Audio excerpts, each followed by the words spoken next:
Kuwait में 40 भारतीयों की मौत पे बहुत सारा सवाल खड़ा होता है, जिनका जलने से मौत हो गया, तो वहीं 50 से ऊपर मजदूर घायल बताए जा रहे हैं, जिनका इलाज अस्पतालों में चल रहा है।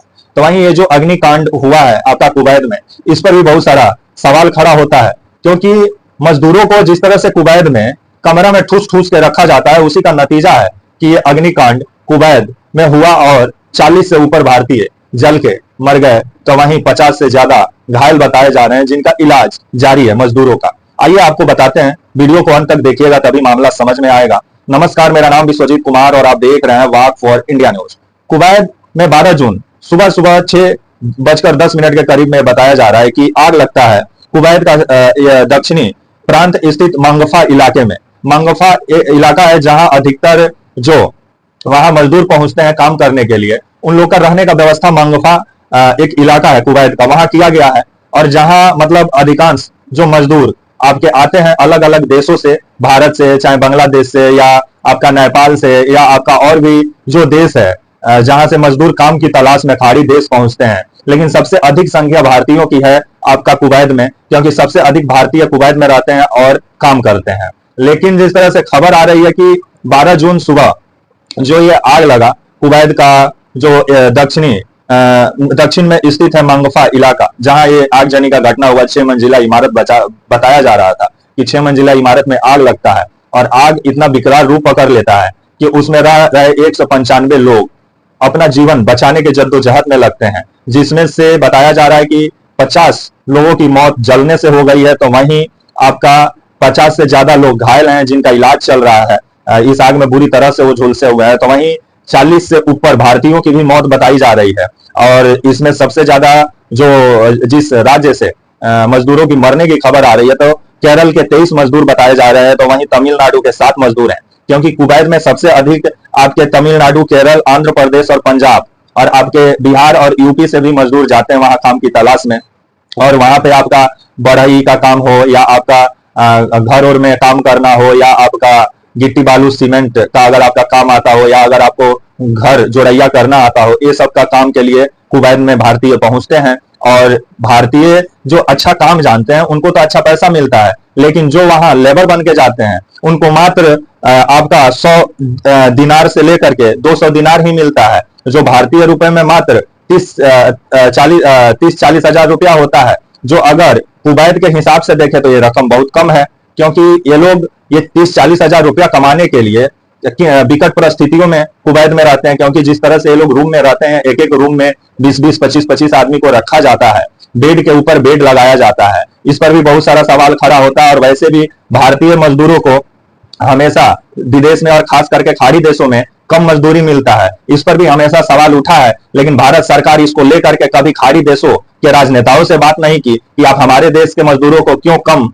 आप वेतन देते हैं। तो वहीं ये जो घटना हुआ है, इस पर भी बहुत सारा सवाल खड़ा होता है कि ये 6 मंजिला इमारत था, और 6 मंजिला इमारत में मतलब वहां औकात से अधिक लोग रह रहे थे। तो इस पे जो कुवैत की सरकार है वो पहले उसको ध्यान रखना चाहिए था। जब यहाँ पे घटना घट जाता है, 50 से ज्यादा लोग जल के मर जाते हैं मजदूर, जो अलग अलग देशों से काम करने पहुंचे हुए थे, उसमें सबसे अधिक संख्या भारतीयों की बताई जा रही है। 40 से ज्यादा भारतीयों की मौत हो गई है आग में झुलसने से, और काफी ज्यादा लोग घायल बताए जा रहे हैं। तो इस पर कुवैत सरकार क्या कर रही थी? अगर वहां पे उस बिल्डिंग में औकात से ज्यादा लोग रह रहे थे तो आपको कुछ कानूनी कार्रवाई करना चाहिए था ना। लेकिन अब जिस तरह से कुवैत के गृह मंत्री जो है अल सबा, जो गृह मंत्री हैं वहां के अल सबा, उनका कहना है कि इस बिल्डिंग में क्षमता से अधिक लोग रह रहे थे, इस वजह से ये घटना घटी, और संपत्ति कानून के अंतर्गत इस बिल्डिंग मालिक के ऊपर कार्रवाई की जाएगी, उसका गिरफ्तारी किया जाएगा। लेकिन यही कार्रवाई, यही गिरफ्तारी ये जो आपका कुवैत के गृह मंत्री हैं अल सबा, ये पहले किए रहते तो इतना भारतीयों का जान नहीं जाता। लेकिन कहा जाता है ना कि कुवैत में जिस तरह से भारतीयों को उत्पीड़न किया जाता है, और वैसे भी कुवैत के अनुसार भारतीयों का सैलरी कुवैत में बहुत कम है, इस पर भी विचार करने की जरूरत है। तो वहीं जो ये 50 से ऊपर 40 से ऊपर जो भारतीय का जलने से मौत हुआ है, उनका लाशों का भी शिनाख्त कर पाना काफी मुश्किल हो रहा है, क्योंकि वो काफी बुरे तरह से जले हुए हैं। तो वहीं 50 से ज्यादा लोग झुलसे हुए हैं, जिनका इलाज चल रहा है, वो जिंदगी और मौत के बीच में लड़ रहे हैं। तो वहीं सबसे ज्यादा जो मौत हुई है वो आपके केरल के 23 लोग बताए जा रहे हैं, जो कुवैत पहुंचे हुए थे काम की तलाश में, उनकी मौत बताई जा रही है। तो वहीं 7 तमिलनाडु के लोग हैं, और भी जो लोग हैं उनका अभी पहचान नहीं हो पा रहा है। लेकिन इस घटना से ये निकल के सामने आता है कि मजदूरों का इज्जत कहीं नहीं है। मजदूर ऐसा लगता है कि जो देश को संवारते हैं, देश को बनाते हैं, लेकिन उनका रहने के लिए और उनका जिंदगी के लिए जो बंदोबस्त किया जाता है, ऐसा लगता है कि काल के मुंह में रह रहे हैं।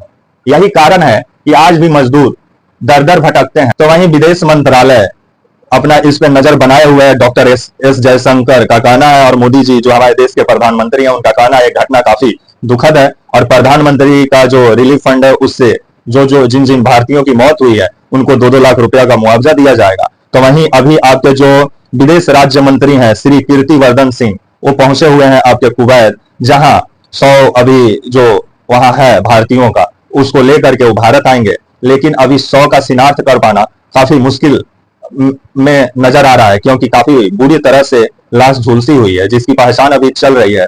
तो वहीं वायुसेना का विमान भी वहां खड़ा है भारतीय, जो आपका जिंदा तो कुवैत से आए नहीं, लेकिन मरने के बाद सरकार इन्हें जरूर लेकर आने के लिए तैयार नजर आती है। लेकिन यही सरकार अगर इन लोग का काम धंधा के लिए अगर बंदोबस्त भारत में की रहती तो आज इतना बुरा स्थिति इन परिवार का नहीं होता और इन लोगों का नहीं होता। तब तक के लिए आप मुझे इजाजत दीजिए और आप हमारे channel walk for India news को प्लीज लाइक और सब्सक्राइब और शेयर करना ना भूले। तब तक के लिए नमस्कार, जय हिंद, वंदे मातरम।